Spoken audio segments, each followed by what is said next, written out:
2009, archaeologist Eilat Mazar led an excavation at the Ophel, an area located just south of the Temple Mount in Jerusalem. Her team sifted through the debris of an ancient refuse dump dating back to the 8th century BCE.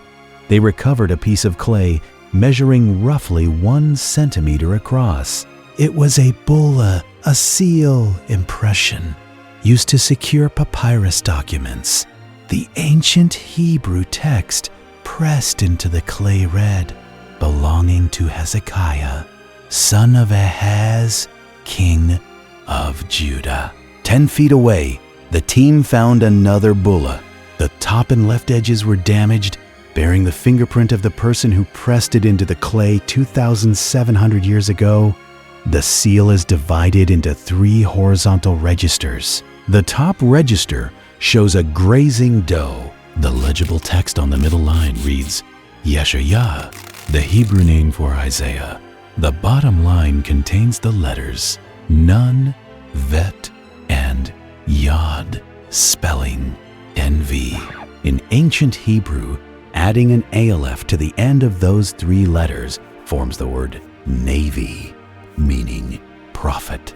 Based on the proximity to the king's seal and the specific lettering, Mazar concluded this was the personal seal of Isaiah the prophet. Finding the seals of the king and the prophet in the same soil stratum physically connects the 2 historical figures who governed Judah during its most severe military crisis. At the end of the 8th century BCE, the Assyrian Empire was the dominant military force in the Near East.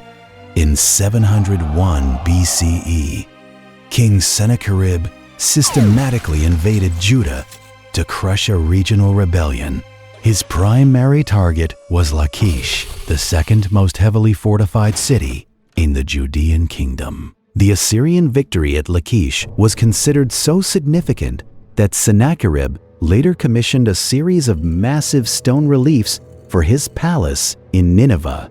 These reliefs depict Assyrian siege engines breaching the walls, archers firing volleys, and Judean prisoners being impaled or deported. King Hezekiah attempted to buy his survival and spare Jerusalem from the same fate. He stripped the gold from the doors of the Jerusalem temple and sent a heavy tribute of silver and gold to Sennacherib at Lachish. Sennacherib recorded the receipt of this exact payment on an artifact known as the Winged Bull inscription. He accepted the gold, but he did not halt the invasion. He dispatched his army to besiege Jerusalem. Hezekiah had spent years preparing for this exact scenario. To survive a prolonged siege, a city requires a secure water supply. The main water source for Jerusalem, the Gihon Spring, was located outside the defensive walls. Hezekiah ordered teams of stonemasons to carve a subterranean aqueduct through solid bedrock to divert the spring's water into the pool of Siloam inside the city. The Siloam inscription, discovered in 1880 inside the tunnel, is an ancient Hebrew text documenting the engineering process. It describes how 2 teams of diggers started at opposite ends, followed the acoustic sounds of each other's pickaxes, and met in the middle to complete the 533-meter channel. Hezekiah simultaneously ordered the springs outside the city to be blocked, denying water to the approaching Assyrian army. When the Assyrian forces arrived, they surrounded Jerusalem. Sennacherib sent his chief of staff, the Rabshakeh, to demand an unconditional surrender. The Rabshakeh stood outside the city walls and employed direct psychological warfare. He bypassed standard diplomatic protocols.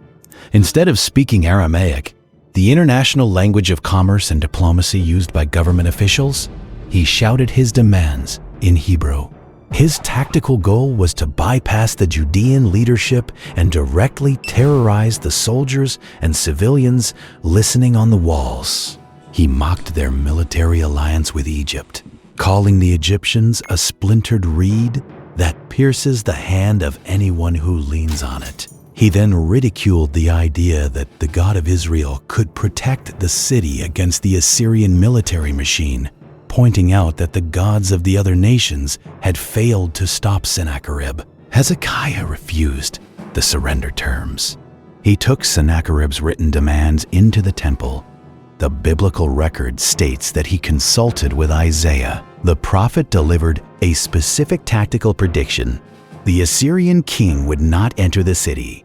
He would not shoot a single arrow over the walls, and he would not construct a siege ramp against the defenses. He would return to Assyria by the exact route he took to arrive. The siege ended abruptly and disastrously for the Assyrian military. The biblical text states that an angel of the Lord killed 185,000 Assyrian soldiers in their camp in a single night. Historical analysts and epidemiologists suggest this describes a sudden, devastating outbreak of cholera, dysentery, or bubonic plague within the densely packed military encampment. Herodotus, writing centuries later, recorded an Egyptian tradition that a horde of field mice overran the Assyrian camp, chewing through their bowstrings and leather shield straps. Mice are primary vectors for disease transmission. Regardless of the biological mechanism, the Assyrian army suffered catastrophic losses and broke the siege. Sennacherib retreated to his capital at Nineveh without taking Jerusalem. Assyrian royal annals never recorded military defeats, but the omissions in their records confirm the biblical account of the siege is failure. On the Taylor Prism, a hexagonal clay artifact documenting his military campaigns, Sennacherib brags about his conquests in Judah. When describing the siege of Jerusalem, he writes that he shut up Hezekiah like a bird in a cage. He lists the exact tribute of gold and silver he received. The record ends there.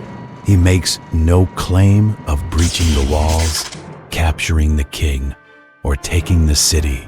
In the context of ancient Assyrian propaganda, failing to claim the capture of a besieged enemy capital is a direct admission of failure.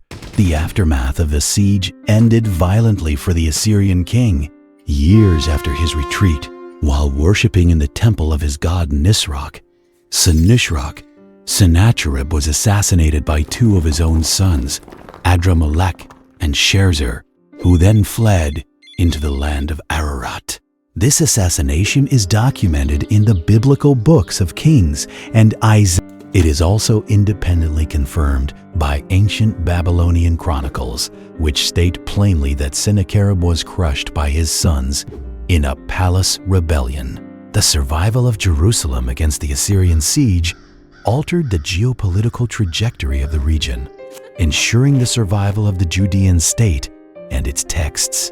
For over 2 millennia, the details of this standoff existed primarily within the pages of the biblical narrative and the fragmented records of the Assyrian kings. The 2009 excavations in Jerusalem provided direct physical contact with the individuals who orchestrated the city's defense.